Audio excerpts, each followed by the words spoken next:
Hey drone friends, this is Adam at UAV Coach and Drone Pilot Ground School. Happy Friday and welcome to our Drone Weekly News Roundup. Before we jump into today's stories, I wanted to let you know that we will be shifting gears from our weekly news roundups to bring you quick, practical tutorials starting in 2024. We've listened to your feedback this year and noticed that there are many drone enthusiasts that would love hands-on drone tips and tricks that can be applied in the field immediately. Your feedback guides us, and we're excited to take this journey with you. Stay tuned for weekly tutorials designed to empower you, our incredible community, with the tools and education you need to elevate your drone game. To remain up to date on drone news, we will still be publishing news stories in our newsletter, which you can check out at the link below. That being said, I have 3 final stories to share with you this week. Our first story will cover the top drone stats from 2023. Our next story dives more into the federal Chinese drone ban that is set to become law. And finally, we show you how Tesla is using drones for fully autonomous warehouse stock taking. Also, here are some job listings in the drone industry this week for anyone interested.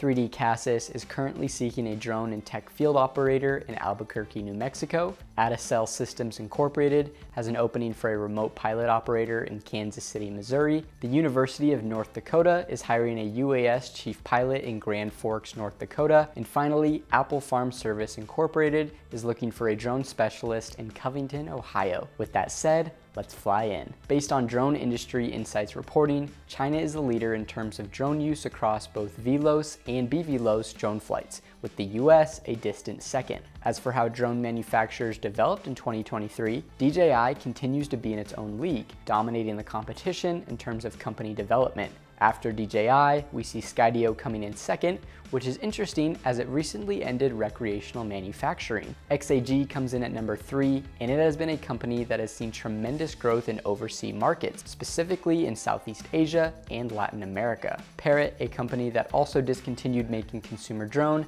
takes 4th, and JOUAV stands in 5th place. Our next story discusses how the FY24 National Defense Authorization Act passed the US House of Representatives. A key part of this act is a call for limiting the use of Chinese manufactured drone platforms by federal or federally funded drone programs. Put simply, it looks like a federal drone ban may soon become law. This ban could have ripple effects, leading to state agencies, including law enforcement and fire departments, also banning Chinese drones. This is something we've already seen start to happen in places like Florida and Arkansas. It will be worthwhile to keep tabs on this ban and see where it leads. And finally, Tesla is using drones for inventory management at its Giga Berlin factory. The 2 drones are fully autonomous, heavily modified tethered DJI Mavic 2 Pro drones named Pathfinder and Opportunity. The primary use of these drones revolves around automating the counting of pallets, a key aspect of inventory management and logistics. It can scan 12 pallets in just under 2 minutes. And before we wrap up, make sure to keep submitting your best drone fails in the link below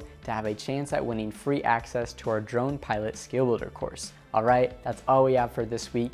As always, check out the links below to read more about each story. Also, show us some love by subscribing to our channel and liking this video. And now I'll pass it off to you. What do you think about these 2023 drone statistics? And how about the development of this Chinese drone ban? Comment down below. I'd love to hear your thoughts. I hope you all have a happy holidays, and to all of our drone pilots out there, blue skies and safe flying. I'll see you next year.